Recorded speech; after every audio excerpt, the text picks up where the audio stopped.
Known is a drop unknown is N ocean అనే word లైన్కి meaning తెలుసు, కానీ సార్ దగ్గర వచ్చిన తర్వాత ఇంకా ఎక్కువ నేర్చుకోవడానికి చూసాం.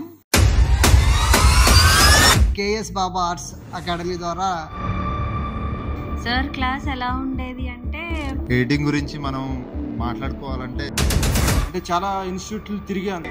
అప్పుడప్పుడే టీజర్స్ ట్రెండ్ మొదలైనప్పుడు నేను ఫస్ట్ బ్యాచ్లోనే రావాలనుకున్నా.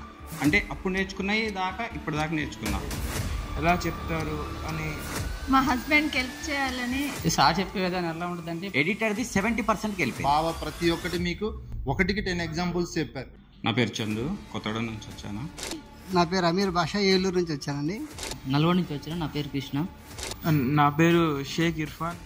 నా పేరు అఫ్జల్ బీర్, నేను మిర్యాలగూడ నుంచి వచ్చాను. నా పేరు సతీష్. నా పేరు రాజు, నేను మచిలీపట్నం నుంచి వచ్చాను. బయట ఎడిటర్లు ఎక్కువైతే ప్రమాదం అని భ్రమపడే వాళ్ళు ఉన్నారు. ఎఫ్సిపి అంటే ఓన్లీ ట్రేజరే చేసుకోవడానికి పనికొచ్చేది అన్న భావన చాలా మంది తీసుకొచ్చారు.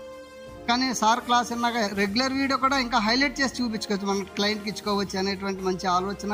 Thank you sir, thank you very much.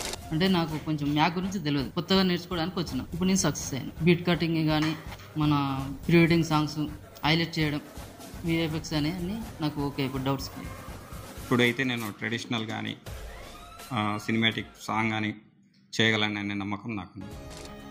Known is a drop unknown is N ocean అనే వర్డ్ లైన్కి మీనింగ్ తెలుసు, కానీ సార్ దగ్గర వచ్చిన తర్వాత ఇంకా ఎక్కువ నేర్చుకోవడానికి చూసాం.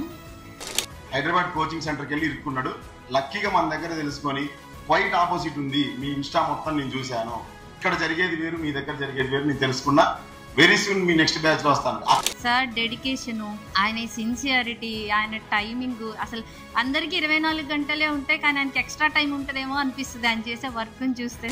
అదే నేను ఓన్లీ ఎఫ్సిపి ఎడిటింగ్ నేర్చుకుంటే మీకు స్కిల్ ఓన్లీ ఎఫ్సిపి వస్తుంది, బట్ ఎలా చేయాలి ఎలా చేయకూడదు, ఏది గుడ్ ఏది బ్యాడ్. సో అందుకని ఇది కూడా ఒక ప్లస్ పాయింట్ ఈ ప్లాట్ఫామ్.